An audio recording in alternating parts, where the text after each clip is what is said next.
Professor, qual a metodologia usada pelo Butantan no cálculo da eficácia da Coronavac?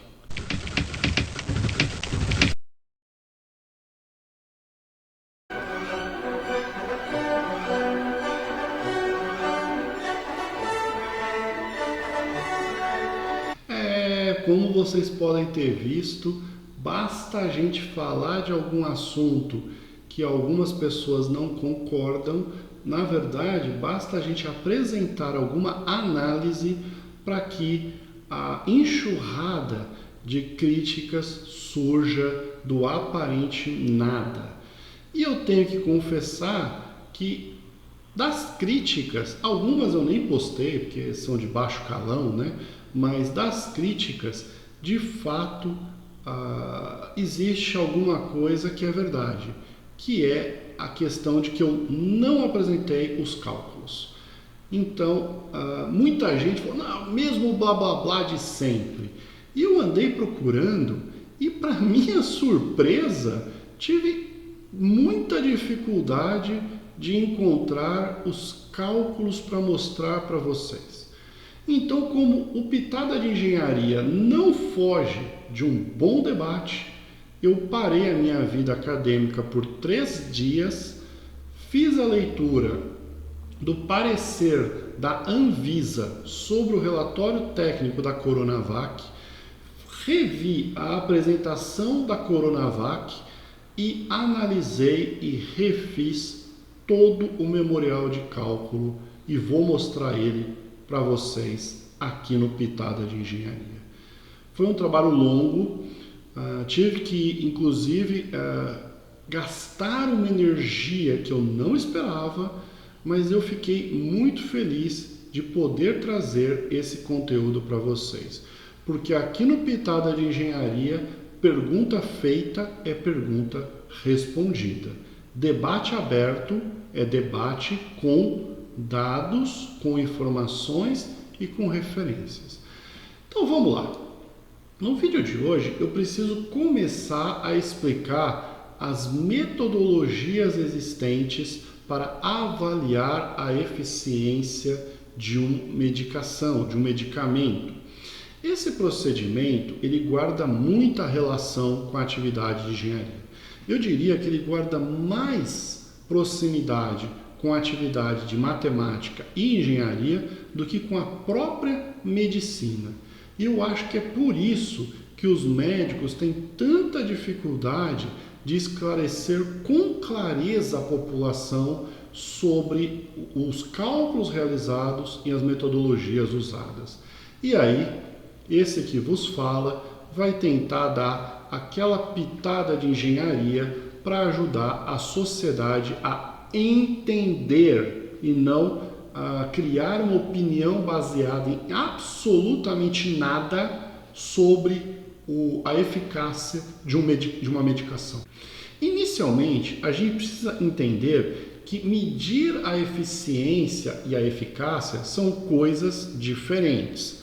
Numa outra oportunidade, eu vou pontuar esta questão específica. No vídeo de hoje, tanto faz para a gente a questão da eficácia ou eficiência, tá bom? Mas o que as pessoas talvez não saibam é que medir essa eficácia não é algo simples.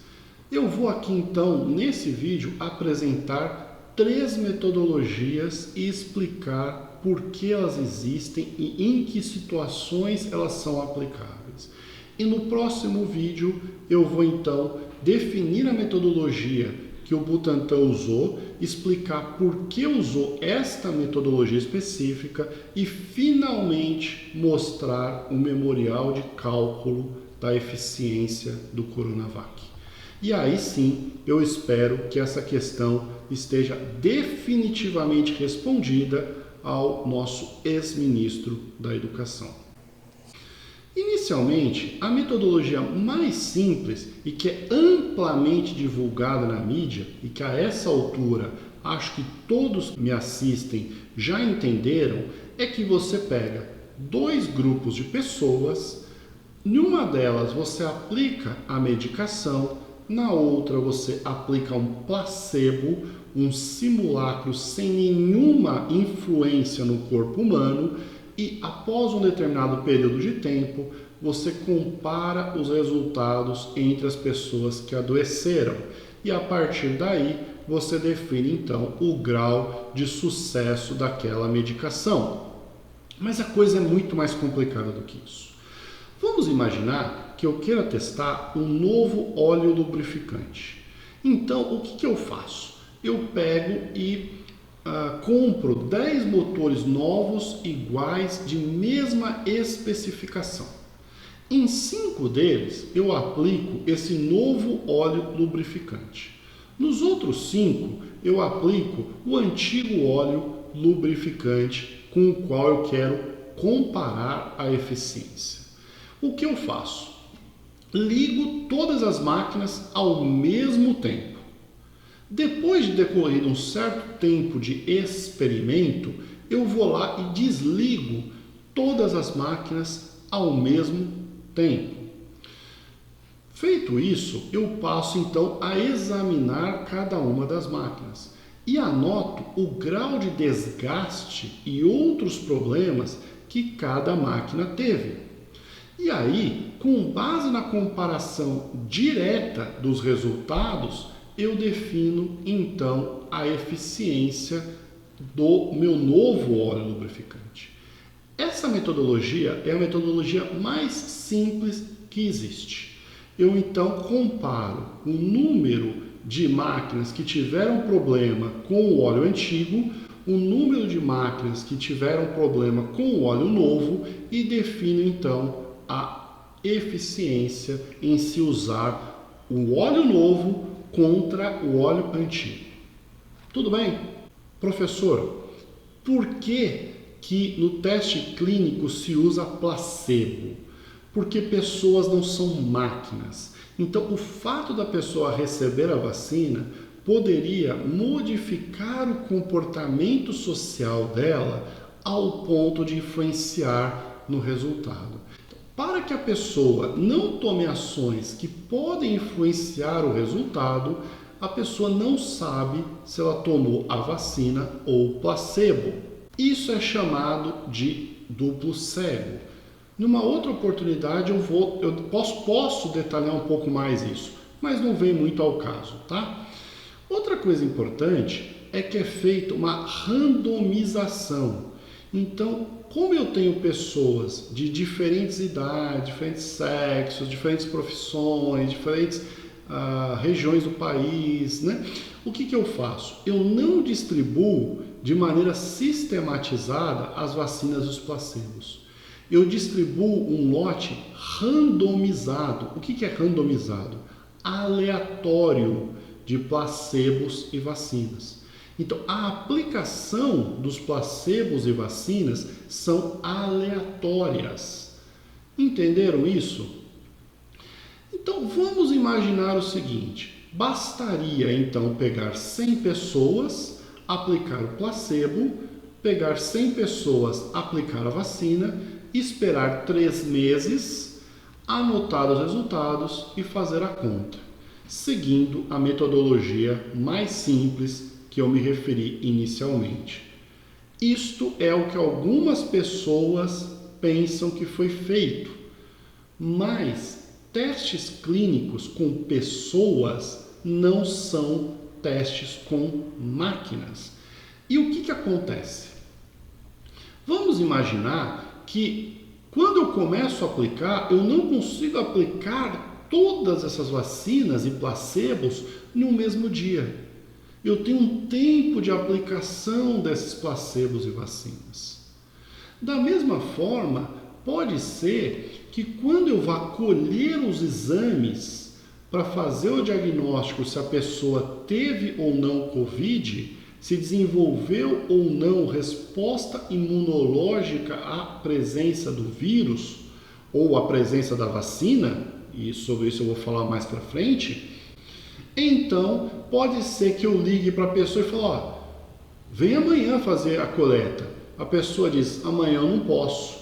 Ou então a pessoa recebeu um cartãozinho, olha, você tem que fazer a coleta daqui a 3 meses, na data tal, no horário tal. A pessoa perdeu esse cartão, esqueceu esse cartão e não foi fazer a coleta. E aí, às vezes, tem que ligar, falar, não, vem fazer a coleta amanhã, vem fazer a coleta daqui a 2 dias. Ah, não, no final de semana não pode. Ah, não, Ou então o cara pode falar, não, não vou fazer a coleta. E aí, o que acontece? O tempo do experimento é flutuante. Eu posso ter pessoas que ficaram 90 dias entre a aplicação e a coleta, e eu posso ter pessoas que ficaram, de repente, 100 dias entre a aplicação e a coleta. Entenderam isso? Que o tempo é flutuante porque não são máquinas? Mais uma questão.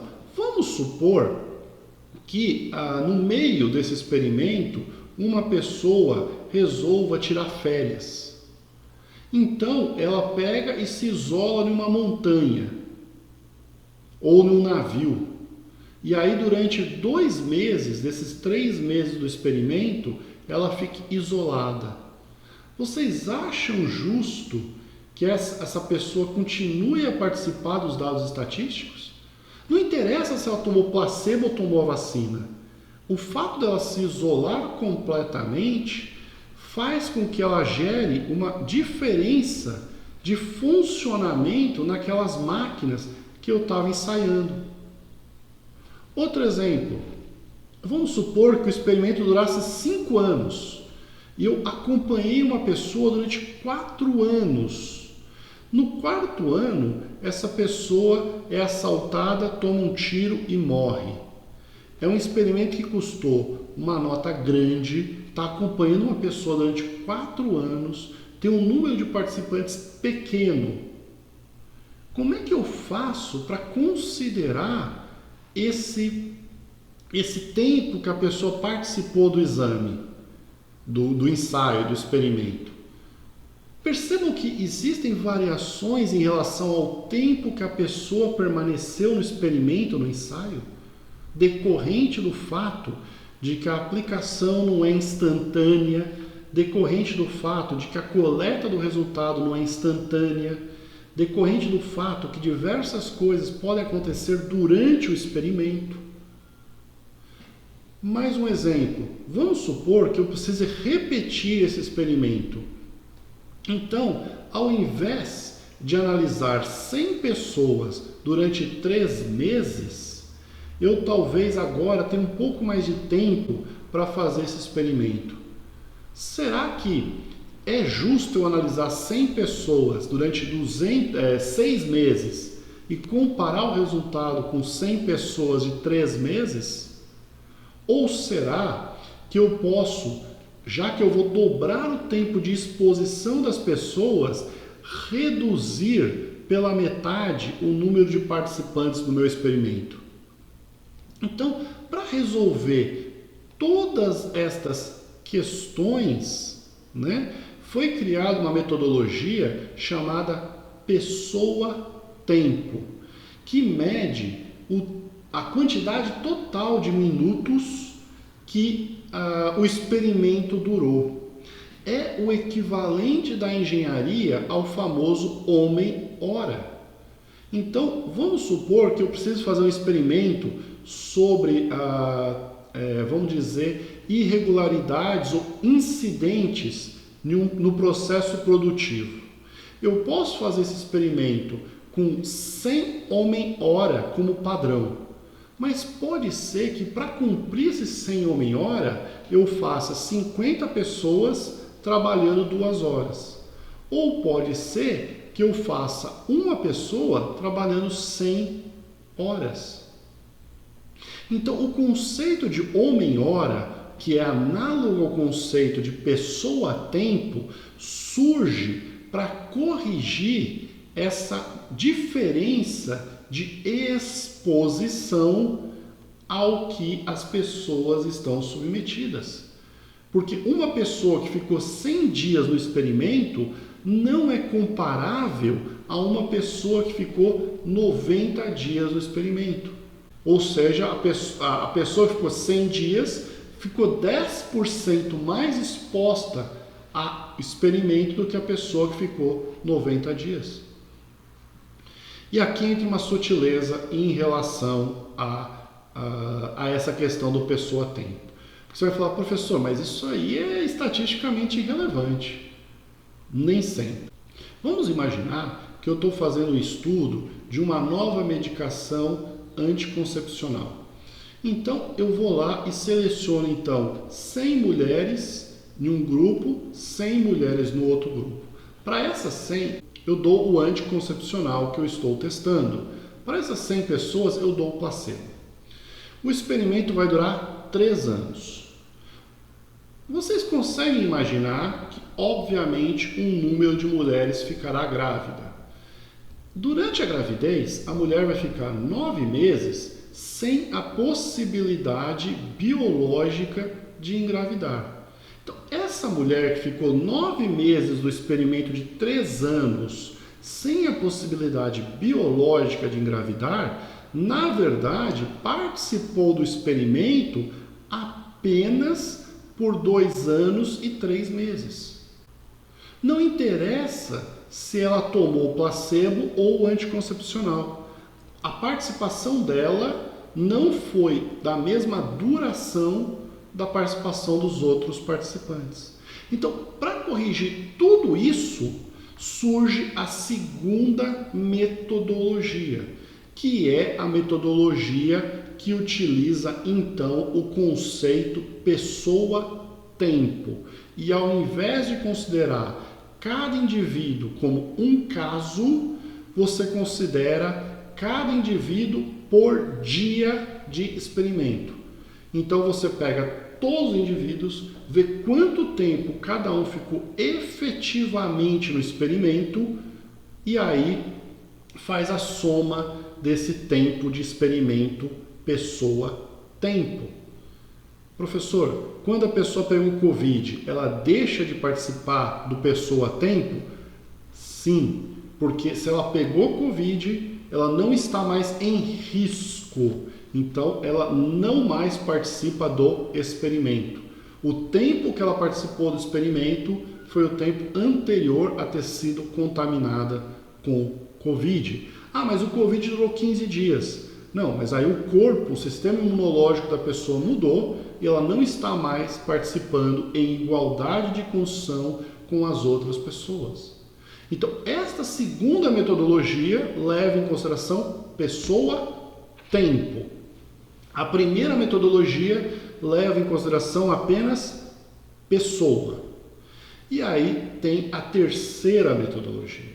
Vamos supor que eu estou fazendo então um estudo clínico de, por exemplo, uma medicação contra a gripe, tá? E aí eu faço então um planejamento de 1 ano para fazer o experimento dessa medicação contra a gripe. E aí faço então meus grupos cegos, faço a distribuição randômica e eu vou lá então e começo a monitorar a saúde dessas pessoas durante o ano após receberem a medicação antigripe. E aí, o que acontece? Uma parte do experimento ocorre no verão, onde a incidência de gripe é menor. Uma parte do experimento ocorre no inverno, onde a incidência de gripe é maior. Tudo bem? Vamos imaginar que eu na verdade, tenha que fazer esse monitoramento periodicamente.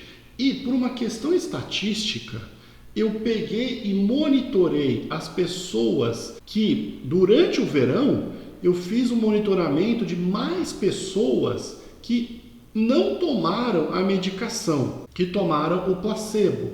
Enquanto no inverno eu fiz um monitoramento de mais pessoas que tomaram a medicação contra a gripe. Você percebe que, embora a duração do experimento possa ter sido randômica, o grau de risco durante o experimento foi diferente. Então, esses dados não são comparáveis entre si. Se tiver distorção estatística entre o grau de risco que a pessoa esteve exposta eu não posso fazer a comparação correta. Professor, mas traz isso para o Covid, traz isso para o cenário do Covid. Sem problemas, vamos lá. Vamos supor que então meu experimento que durou 3 meses acompanhassem as pessoas e as pessoas fossem como foram entrando e terminando o experimento. Então, na verdade, o experimento pode ter durado 5 meses, mas o tempo clínico foi de 3 meses. Mas então, nos 2 primeiros meses, pessoas foram entrando no experimento e pessoas foram saindo do experimento. Vamos imaginar que durante o início do experimento, por causa do caráter randômico necessário ao protocolo duplo cego, o que acontece? Mais pessoas que tomaram placebo entraram no início do experimento, enquanto mais pessoas que tomaram vacina entraram no final do experimento, nesse tempo de ajuste, nesse tempo de 2 meses entre o primeiro e o último a entrar no experimento. Vamos imaginar que nos primeiros 3 meses de experimento, a pandemia tivesse com 10 mil casos por milhão de habitantes no Brasil. Já nos últimos 3 meses, vamos dizer que existissem 100 mil casos por milhão de habitantes no Brasil. Vocês conseguem perceber que o risco das pessoas que participaram do experimento, dos 3 meses de experimento, no período de 100 mil casos por milhão de habitantes, foi maior do que as pessoas que participaram dos 3 primeiros meses do experimento, durante o período onde existia uma pandemia, uma incidência de 10 mil casos por milhão de habitantes? Professor, mas não é randômico, não é aleatório, mas pode existir uma diferença estatística nesse processo randômico, que pode expor pessoas ao risco. Vamos supor, novamente, que em vez de usar somente, por exemplo, profissionais da saúde, como o Butantan usou, fossem feitos, por exemplo, um grupo que usasse profissionais da saúde e, por exemplo, entre os profissionais de saúde tivessem psicólogos como profissionais de saúde. E aí o que acontece? Durante a randomização, todo mundo é profissional de saúde, mas durante a randomização, mais médicos de UTIs, médicos de emergência, médicos de pronto atendimento receberam o placebo, enquanto mais psicólogos, assistentes sociais, eventualmente, e outros profissionais que não estão assim na linha de frente da medicina, técnicos de laboratório, eventualmente, que podem se resguardar um pouco mais, receberam a vacina. Isso não foi pensado, isso foi o duplo cego randômico produziu essa diferença. Então, o fato dos profissionais de medicina da linha de frente estarem estatisticamente levemente diferentes dos profissionais menos expostos faz com que o risco seja diferente. Então, surge essa terceira metodologia que leva em consideração pessoa, tempo e fator de risco de cada pessoa-tempo. E aí, então, a gente passa a ter, como vocês podem ver, 3 possibilidades metodológicas de analisar o mesmo conjunto de dados estatísticos do experimento. Entenderam as metodologias? Alguma dúvida sobre a metodologia simplificada, que considera apenas o número de participantes, a metodologia pessoa-tempo, que considera o número de participantes vezes o tempo que durou a participação da pessoa no experimento, e a terceira metodologia, que considera a pessoa, tempo, risco, ou seja, considera o número de participantes, o tempo que cada participante ficou no experimento e o fator de risco de cada instante de tempo que cada pessoa ficou no experimento? Entenderam como são protocolos de cálculo diferentes? Professor, mas isso é relevante? Depende de cada caso. Na média, se o conjunto de dados for grande, se o tempo do experimento for grande, a gente dissolve essas variações com muito mais facilidade. E o resultado da metodologia simplificada é mais do que suficiente para dar uma inferência estatística ao resultado.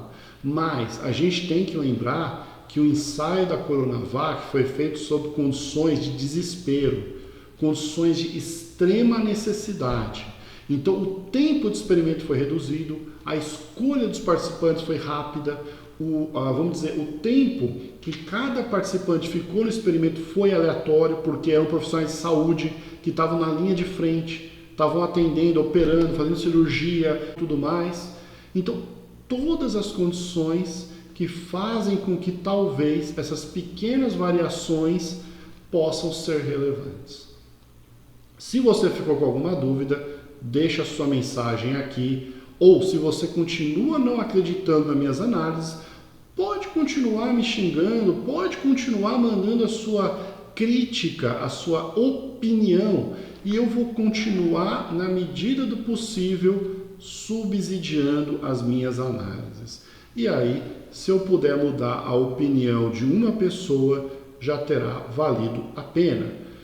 No próximo vídeo, então, eu vou, a partir da definição da metodologia usada pelo Butantan, eu vou mostrar um memorial de cálculo para você. Então, se inscreva no canal, ativa aqui o sininho para receber a próxima pitada de engenharia. Um forte abraço, pessoal!